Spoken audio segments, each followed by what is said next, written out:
తీసుకెళ్ళి అయితే అక్కడ స్నానం అయితే చేద్దాం. ఈరోజు ఏరువాక పౌర్ణం కాబట్టి మొత్తానికైతే ఇక్కడ తీసుకొచ్చి కట్టేసిన. ఇది వెనక వాటర్ దొరుకుతున్నాయి ఇక్కడ.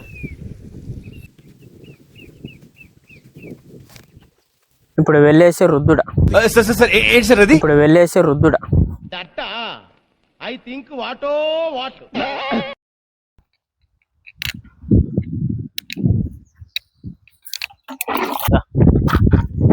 ఏ బకెట్ బకెట్ పోతే మా అమ్మ చెప్పానుగా, వీడు చాలా ఫ్రీగా కూల్గా ఉంటాడు. సో మరి వానంతా అటు ఇటు చేయడు. స్నానం అయితే అయిపోయింది. ఇంకా దీనైతే తీసుకొని వెళ్తున్నా ఇంకా.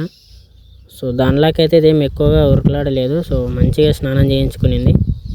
ఓకే, దీన్ని పట్టుకెళ్ళి ఇంక అక్కడైతే రెండింటిని కట్టేస్తాను. ఇంకా మేము ఏటిలాకైతే పోతున్నాం ఈరోజు. ప్రతి ఏరువాక పౌర్ణమి రోజు ఖచ్చితంగా అయితే పోతాము. సో ఇలాగ ఎడ్ల బండి మీద అయితే పోతాము. ఇక్కడ ఎడ్ల బండి చూపిస్తాం మీకు.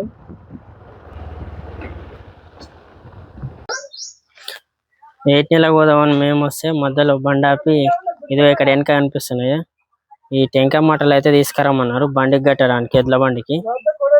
సో ఎడ్ల బండికి కట్టడానికి టెంకాయ మట్టలు కొట్టుకురమ్మన్నారు. సో నేను మా ఫ్రెండ్ ఇద్దరం అయితే వచ్చాము ఇక్కడికి. కానీ ఇక్కడ ఎవరు లేడు. ఆల్రెడీ ఉన్నారు అక్కడ, మీరు వెళ్ళి తీసుకురండి అన్నారు. కానీ ఇక్కడ ఎవరు లేరు. ఇదిగో మేమిద్దరమే అన్నాం. పెద్ద సమస్య వచ్చి పడిందే. ఇదేనా నరికింది? ఎవరైనా అంత చిన్న కొడలు తీసుకుంటారా? ఏంటి బాబా అన్న, ఇంకోసారి యాడియో వాణ్యాలు ఇంకెవరు లేరా? మీ ఇద్దరేనా? మీరు రెండే.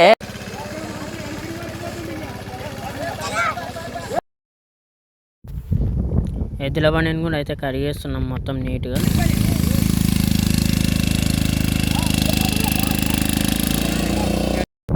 ఇంటికి వెళ్ళడానికి బండి కూడా అయితే రెడీ చేసేసారు ఎద్దుల బండిని. ఇంకా నెక్స్ట్ ఇంటికి వెళ్ళిపోవడం ఒకటే లేదు. జర్రా ఏరువాక పౌర్ణమి కదా ఈరోజు, అందుకని చెప్పేసి ఎద్దులకు మంచి కలర్ వేసి ఈ ఊరు మొత్తం అయితే ఇలా అయితే తిప్పుతున్నారు అనమాట. చాలా మంచిగా ఉంది.